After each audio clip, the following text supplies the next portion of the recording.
నమస్తే అండి. నా పేరు లక్ష్మీపతి, అడ్వకేట్ అండి. నేను ఇప్పుడు మీకు కొన్ని విషయాలు చెప్దామని వచ్చాను. అల్లు అర్జున్ గారి మీద గత 3 రోజుల నుంచి విపరీతమైన ట్రాల్స్ జరుగుతూ ఉన్నాయి. ఈవెన్ సోషల్ మీడియాలో కానీ, లేకపోతే న్యూస్లో కానీ, న్యూస్ ఛానల్స్లో, యూట్యూబ్ ఛానల్స్ అన్నిట్లో మొన్న రీసెంట్గా 4th రోజు జరిగిన సత్యదేవ సంఘటన, రేవతి గారు చనిపోవడము, వాళ్ళ అబ్బాయి సీరియస్గా ఉండడం, అతన్ని పరామర్శించడానికి కానీ కలవడానికి కానీ వెళ్ళలేదు అని చెప్పేసి ట్రోల్ చేస్తూ ఉన్నారు. అసలు ఆ విషయాలు తెలియకుండా అసలు ఏం జరిగింది తెలియదు పబ్లిక్కి. జస్ట్ ఊరిని రాలేదు, చేయట్లేదు, చూడట్లేదు, ఇది ఒకటే మాట్లాడుతున్నారు. కానీ ఒరిజినల్ ఫ్యాక్ట్స్ ఏంటి అనేది కూడా మీకు తెలుసుకోవాలి. ఇక్కడ ఎప్పుడైతే మొన్న శుక్రవారం రోజు అల్లు అర్జున్ గారిని అరెస్ట్ చేశారు. అరెస్ట్ చేసి మళ్ళీ తర్వాత రిమాండ్ తీసుకోవడం అయింది, చెంచల్గూడ జైల్లో ఉంచారు. ఇవన్నీ విషయాలు మీ అందరికి తెలిసిన విషయమే. ఇక్కడ హైకోర్టు ఇంట్రిమ్ బెయిల్ ఆర్డర్ ఇచ్చినప్పుడు 5 కండిషన్స్ పెట్టిందండి.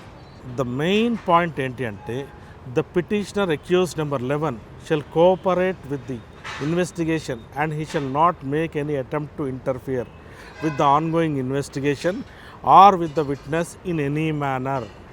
ఇక్కడ క్లియర్గా స్టేట్ చేశారండి. అంటే అల్లు అర్జున్ గారు కానీ, వాళ్ళ ఫ్యామిలీ మెంబర్స్ కానీ, లేకపోతే వాళ్ళ రిలేటివ్స్ కానీ ఎవ్వరు కూడా అతన్ని పరామర్శించడానికి వీలు లేదు. He has to strictly follow the court orders. అది కామన్ మ్యాన్ అయినా, సెలబ్రిటీ అయినా, ఎవరైనా కానివ్వండి, కోర్ట్ ఆర్డర్ని స్ట్రిక్ట్గా ఫాలో అవ్వాల్సిందే. అల్లు అర్జున్ గారికి ఖచ్చితంగా బాధ ఉంటుంది. ఎవరికి, మీకైనా, నాకైనా, ఎవరికైనా ఒక ప్రాణం విలువ మనకు తెలిసిందే.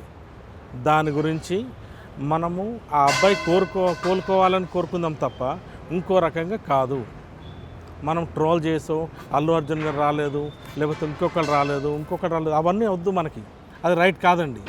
ఎందుకు అంటే ఇప్పుడు వెళ్తే ఏమవుతుంది, ఇన్ఫ్లుయెన్స్ చేశారు అంటారు, లేదా కోర్ట్ డైరెక్షన్ డిస్క్రెడిట్ చేసినట్టు.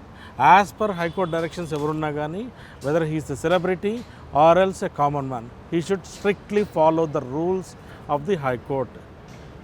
మనం కోర్ట్ని గౌరవించాలి కాబట్టి వెళ్ళడానికి వీల్లేదండి.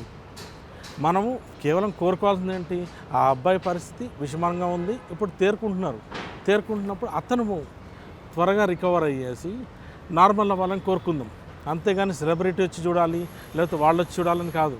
ఆల్రెడీ హైకోర్టులో చెప్పడం జరిగింది, వాళ్ళకి అయ్యే ఖర్చులు ఏవైతే ఉన్నాయో అతనికి మెడికల్ ఎక్స్పెన్సెస్ మొత్తం టీం మొత్తం బేర్ చేస్తున్నారు, వీళ్ళే చూసుకుంటున్నారు.